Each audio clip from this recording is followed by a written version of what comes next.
Sifat yang wajib bagi Allah ada 20.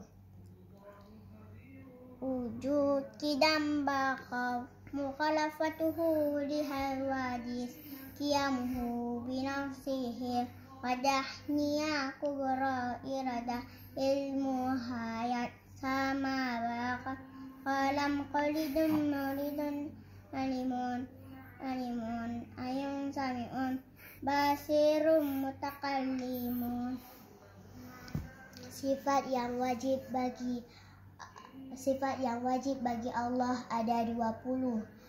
Wujud, qidam, baqa, mukhalafatuhu lil hawadisi, qiyamuhu binafsihi, wadahniyah kudrah iradah, ilmu hayat sama, basar kalam qadirun muridun, alimun hayun sami'un, basirun mutakallimun. Dua-dua, 3个 ขึ้น ayo.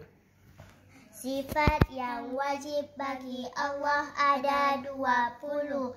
Wujud, qidam, baqa, mukhalafatuhu lil hawadisi, qiyamuhu binafsihi, wadahniyah kudrah iradah, ilmu hayat sama, basar kalam qadirun muridun, alimun hayun sami'un, basirun mutakallimun.